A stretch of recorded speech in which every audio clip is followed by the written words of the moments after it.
Welcome back to the channel everybody, and welcome to a new tutorial in which I will show you how to make an awesome stinger transition in Davinci Resolve that will hopefully make your stream or video look even better.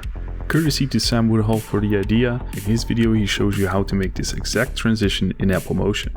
Link to his channel is in the description. Quick disclaimer, if you like these kind of videos and you want to learn how to make a webcam overlay for your stream or YouTube videos, I'll link my latest video in the description box below, or click the card showing up in the top right of your screen. For more videos like this, make sure to leave me a like and subscribe, and give that notification bell a good smack so you get notified whenever new videos go live.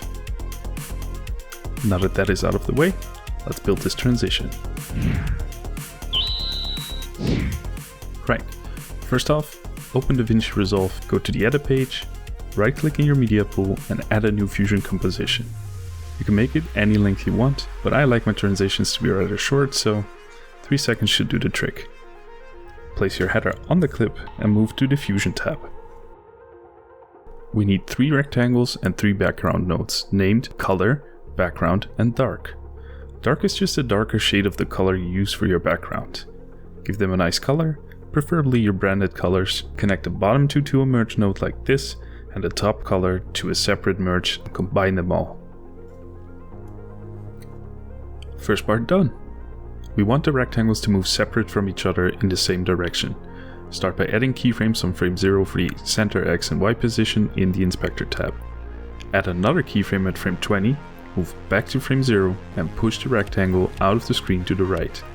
This way, you guarantee that your rectangles land in the right position every time. Do this for all rectangles, but offset them slightly by moving the keyframe to frame 2 for the background color and frame 5 for the foreground color. Once the keyframes are set and you're happy with the timing, we can start adjusting the animations in the Spline tab. We will do this for all keyframes, so don't forget this tab. Open the Spline tab and make sure you only have one of the rectangle nodes selected. This is why it's so important to properly name your nodes. Click on the Zoom to Fit button and select both keyframes by clicking and dragging your mouse over both. Now press S on your keyboard and adjust the handles. Repeat this for the other 2 rectangles as well, so you have an all-out smooth animation.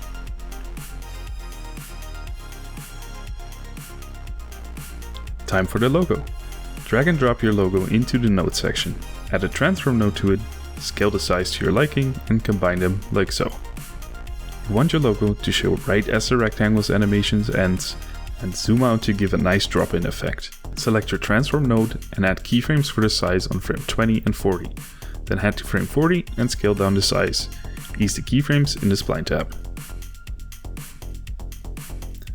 Now we just add a merge node, put the logo animation in the foreground and connect the previous merge to the background.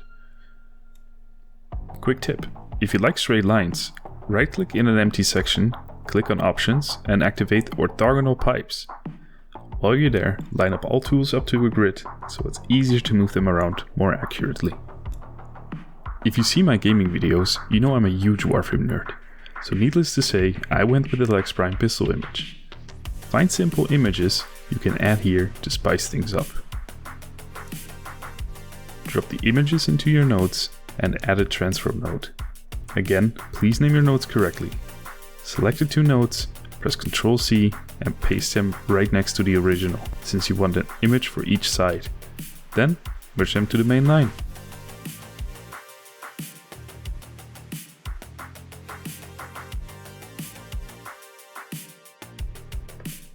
Add keyframes for these images for the center X position and the rotation for both of the transform nodes on frame 30 and 50.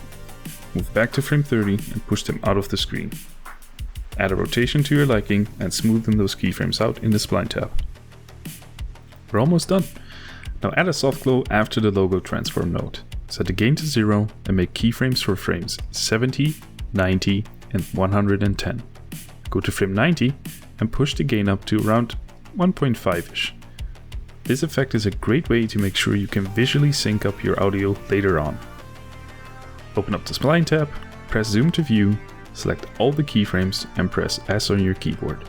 Then take the handles of frames 70 and 110 and move them in like so.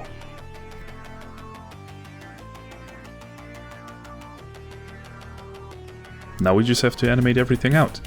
Head back to your rectangles and set keyframes for the X and Y position on frame 150 for your main colors and a keyframe on 150 for dark on the level.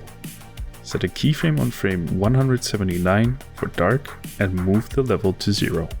Now set a keyframe for your background color at 179 and move the X position all the way to the right out of the screen. Finally, set another keyframe for your main color at frame 155 and move it up out of the screen. Adjust the animations in the spline tab again and move over to the logo and image transform nodes. We basically want the same keyframes here, starting at 150 and ending at 179 for size and angle. Move to frame 179, adjust the size to 0 and the angle to whatever you like. For this video, I went with 900 again, but smoothen that number out however you like.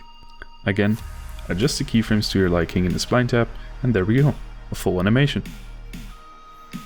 Now what if you change your logo, or you decide to go with a different game, and you need different images or colors? Do you just repeat the whole process? Nah. We're going to export as Fusion compositions for your own personal use. Go to File, Export Fusion Composition, now save it wherever you can find it easily. Next time you want to make changes, open Davinci, make a new Fusion composition, head into Fusion and import this one.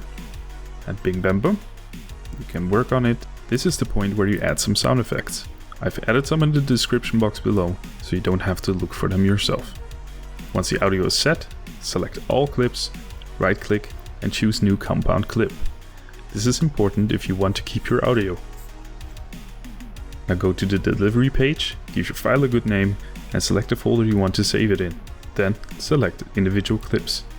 Set the format to QuickTime, codec to DNxHR and the type to DNxHR 444 12-bit. Scroll down and click on Export Alpha. Add it to the render queue and start rendering that new transition you just made. After it's rendered, you might have noticed though. Swag, this file is kinda big, man. No worries. I linked a program you can download in the description box below that enables you to convert your MOV file to a WebM file, which will shrink it down to about 9 to 10 MB. You can go and thank Isaac for that. His latest video is all about different ways to convert those big files to WebM, and I linked his channel in the description below. Thanks for watching.